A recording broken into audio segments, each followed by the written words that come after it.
দ্রব্যমূল্য, মুদ্রাস্ফীতি, ডলার এর দাম বাড়ানো, হুন্ডি, টাকা পাচার, ঋণ খেলাপি, এরা রাষ্ট্রের নীতি নির্ধারণে আছে।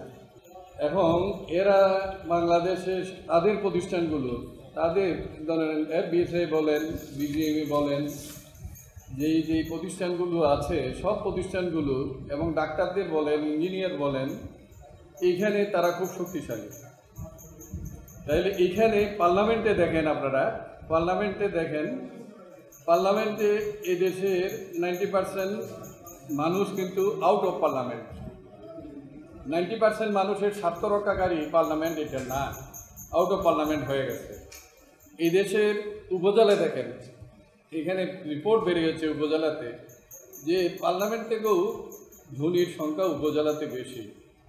সেখানেও সাধারণ মানুষ এখানে আউট হয়ে গেছে, অর্থাৎ তারা সমস্ত ক্ষমতায়নের জায়গা যেগুলো ছিল পাকিস্তান আমলেও ছিল, ইভেন কি 10 বছর 15 বছর আগেও ছিল, এই জায়গায় সাধারণ মানুষ এখন পরিষ্কার তারা আউট, মানে তারা আউটসাইডার হয়ে গেছে। এখানে দেশটা চলে গিয়েছে। তাহলে এখান থেকে দেশটাকে বের করতে হবে। এখানে আমাদের সেই দেশটাকে যদি বের করতে হয়, যেমন আমি ডাক্তারদের কথা বলি, এই যে হেলথের কথা বললেন, ডাক্তাররা তার যে সংগঠন যেটা আগে ছিল আরেক রকম, এখন এই ডাক্তাররা তো ব্যবসার সাথে জড়িত। ডাক্তার বাইরের পুঁজিপতি, এরা মিলেই তো বড় বড় হাসপাতাল এটা হয়েছে। তাইলে তারাই তো ওই স্ক্যানিং মেশিন, সরকারি হাসপাতালের স্ক্যানিং মেশিন চলুক চায় না, তারা এক্সরে মেশিনটা নষ্ট থাকুক সেটা চায় এই ডাক্তাররা। পাকিস্তান আমলের ডাক্তারদের সংগঠন তো আর নাই, এটা শেষ। ইঞ্জিনিয়াররা কন্ট্রাক্টরকে কীভাবে কার্পেটিং করতে হবে, কোন পর্যায়ে করতে হবে, ওইখানে তো ইঞ্জিনিয়াররা চলে গেছে, সেখানেও তো পাকিস্তান আমলের ইঞ্জিনিয়ার সংগঠন সেটা নাই। তাইলে এই যে ডেভেলপিং ব্যবসার মধ্য দিয়ে হাই রাইজ বিল্ডিং হচ্ছে, কিন্তু এখানে তো ইঞ্জিনিয়াররা আছে, দাদাররা আছে, তারা তো আরেকটা জায়গায় চলে গেছে। এখানে ওরা খুব শক্তিশালী, যারা এই যে মুক্তবাজারের দর্শনে বিশ্বাস করে। এই যে সরকারের মানে যে বাজেট, এটা তো একটা দর্শনের প্রতিফলন, একটা শ্রেণীর দর্শনের প্রতিফলন। সেই শ্রেণীর বাইরে পাল্টা শ্রেণী করে তুলতে হবে। সেখানে প্রতিটি হেলথে, এডুকেশনে, অমুক সমুক কংক্রিট, এই জায়গায় আমরা হাত দিতে চাই।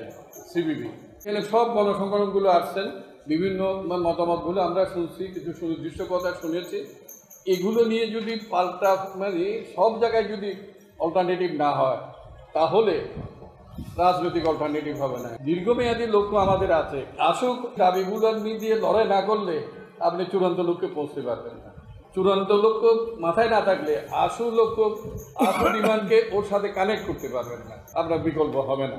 তাহলে এই দুইটির আন্তঃসম্পর্ক আছে, এইগুলো নিয়েই আমাদের এগুতে হবে।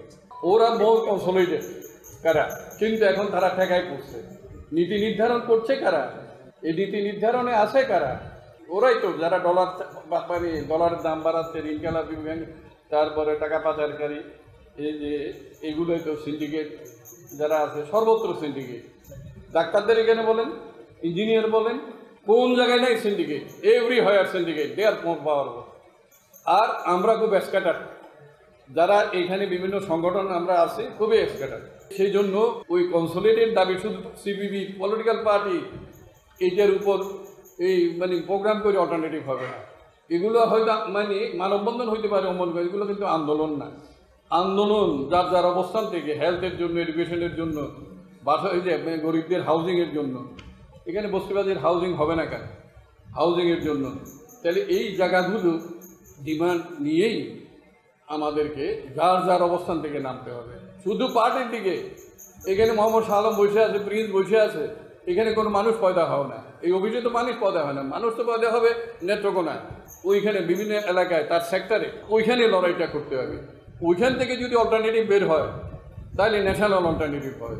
কৃষকের অল্টারনেটিভ, ছাত্রের অল্টারনেটিভ, ইঞ্জিনিয়ারের অল্টারনেটিভ, ডাক্তারের অল্টারনেটিভ, সাংবাদিকের অল্টারনেটিভ, এইচ অ্যান্ড এভরি হয়ার অল্টারনেটিভ। তাহলে ন্যাশনাল অল্টারনেটিভটা হবে, তারপরে আমরা এটা পাল্টাই দিতে পারবো। এখানে যদি এই বাজেট যদি আনতে হয়, এই লড়াইটা করতে হবে। তার কোনো বিকল্প নেই। সবাইকে ধন্যবাদ। 90% মানুষের স্বার্থ রক্ষাকারী পার্লামেন্ট এটা না। এখন এই ডাক্তাররা তো ব্যবসার সাথে জড়িত। এই যে সরকারের মানে যে বাজেট, এটা তো একটা দর্শনের প্রতিফলন, একটা শ্রেণীর দর্শনের প্রতিফলন।